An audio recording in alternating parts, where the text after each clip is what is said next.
It's funny that the first time I seen clips of The Boy and the Beast was from an AMV of a Jaden Smith song like 4 years ago. And since then, I've been telling myself that I was gonna watch this movie. Well, it's been a long time coming. I finally watched it and I'm not disappointed at all. This ended up being a pretty interesting movie with a surprising amount of depth to it, at least more than I anticipated initially. I thought this movie was just gonna be like Ren and Kumatetsu, or whatever his name is, relationship as a student and a master, and father and son, but The Boy and the Beast had a way broader focus than I thought it would. So without further ado, let's chop it up and talk about it. So we're gonna start off with the story. So we're gonna do a quick rundown of the movie and then I'll talk about my favorite parts of it. Our story follows a 9-year-old runaway boy named Ren who ran away after his mother died and his father abandoned him. Since he's a child in the middle of Tokyo by himself, of course he's constantly pursued by police and harassed since he's, a runaway child. One night he's approached by this man with this bear-like appearance named Kumatetsu. Kumatetsu is a beast currently in the human world looking for a disciple so he can be eligible to fight and become the Grand Master. He asks Ren does he want to go with him in the animal world. He declines, I think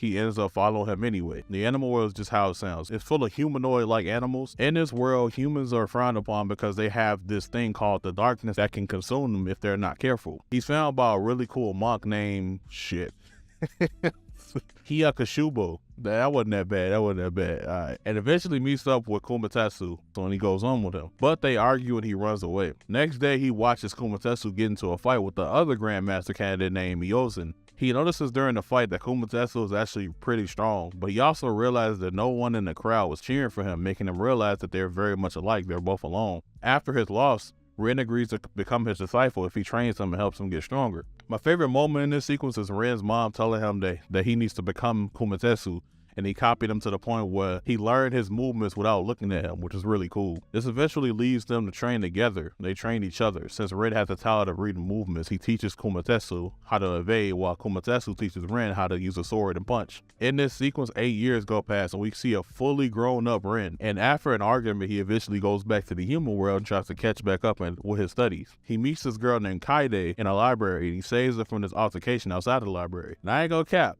I'm really glad she met this nigga, dog, because he was reading like that slow nigga I would pick on during popcorn reading for. That shit was funny as hell. She agrees to tutor him in return for saving him. We see that Ren tries to go back to somewhat a normal life. He has an identity crisis though, leading him to lash out on his dad and return to the beast world. And here we are at the final showdown between Kumatetsu and 𝐬𝐤𝐤𝐿. Kumatetsu ends up winning because of Ren's support, but 𝐬𝐤𝐤𝐿's son had other ideas because he tried to smoke that nigga. This eventually leads to a big fight between Ren and his son. I don't have his name written down, and it's pretty complicated anyway, so I'm gonna just say 𝐬𝐤𝐤𝐿's son. And this emotional ass climax that ends in Ren's victory. At the end of it all, he's leaving the beast world for good, living a normal human life. When I first seen clips of this movie, I was just convinced that this movie was just gonna be fighting and getting stronger, and them incorporating Ren's desire to live a normal human life and creating that conflict of interest made this film actually stand out quite a bit. And seeing him actually go back to the human world and put up effort to actually try to go to college and see his dad was actually pretty satisfying. This movie isn't as straightforward as I thought it was, and I think the characters really help push the narrative along in a very entertaining way. Now, speaking of characters, let's move on to characters and character interactions. I think the main duo carry in this movie, and I think 𝐵𝐸's a really good character too. She's a really great contributor to the film as well, but I think this movie is written in a way that it's supposed to be like that. But that doesn't mean there aren't any good characters besides them. They just don't get that much screen time, and those two get the most screen time together overall.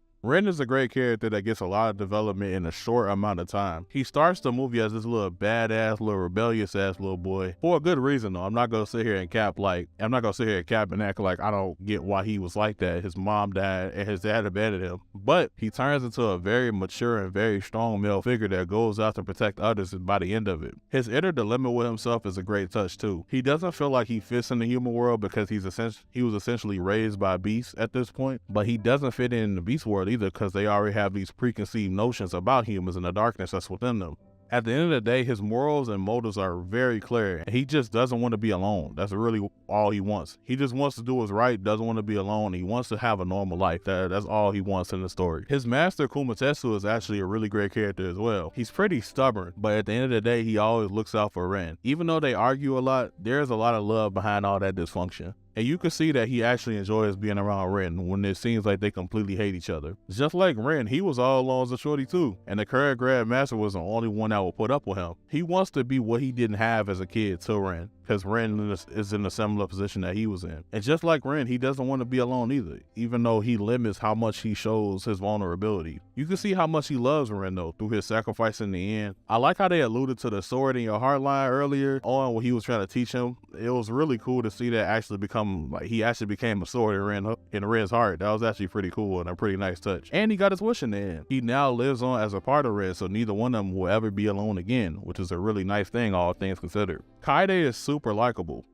to me, mainly because of her motives. She's always lived for her parents, getting good grades and really doing the best in school to the point where she's become invisible to her parents. She's vowed to herself that when she gets into college, she's gonna live for herself and find her own purpose. She's also super supportive to Ren and kind of like the angel on his shoulder. When Ren was tweaking, she was there to bring him back down to reality, and she even stuck by his side during that big ass fight. She definitely wild as hell, because I'm definitely running if shit like that is going down around me.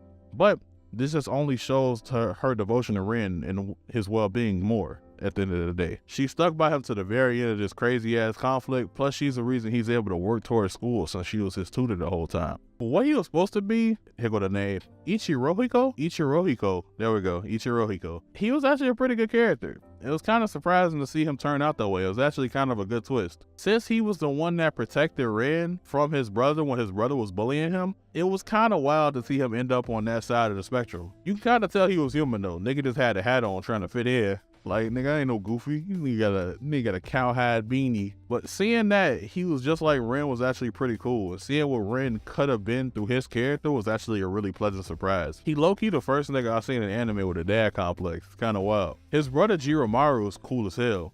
It's crazy because you would think that him and his brother would actually like trade places, but 𝐷𝐢𝐼 is actually a really good friend of Ren. And regardless of the outcome of the Grandmaster fight, they vowed to be friends anyway. They made the promise before the fight even happened. I actually, underrated character, I like Tadara a lot because it took him the longest to come around because he was the main one that wanted Ren gone from the beginning. I always suggesting that Kumatetsu should take him back to the human world. Even at the end of the movie, the nigga was kind of like, and fuck that nigga. But that's still my boy though. Old type shit. Like I love Tadara's little character. I like his little character development he gets. All the characters are pretty enjoyable in this movie, and they all have some significance to the story. None of them feel wasted, which is always nice. I would say they did a pretty good job with the character writing in this movie. Thank you to all the voice actors once again. You all did a great job with your performances. Now, let's move on to looks, presentation, and music. The looks in this movie aren't really anything to complain about. I often say that we've been spoiled by Ufotable, Mappa, and Wish Studio, raising our expectations for animation and for everything and making us like take some good looking shit for granted. I feel like this is one of those things. This movie has some very clean animation. The fights between 𝐤𝐤𝐤 and Kumatetsu look really good and really smooth.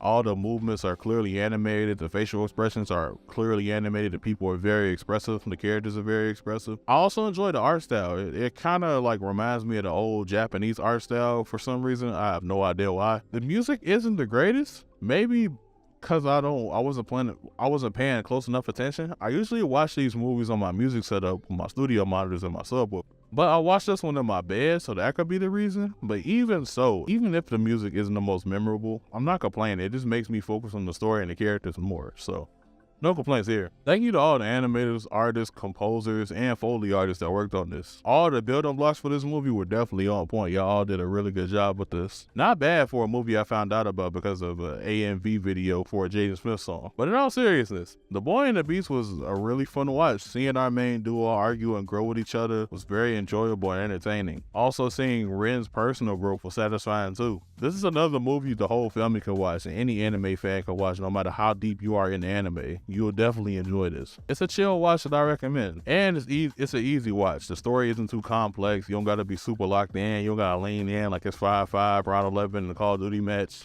It's like an easy to pick up and play. And if you haven't watched it and you got some extra time, go give it a shot. It's a really good movie. But that's all for me, man. As always, man, have a great day. Peace.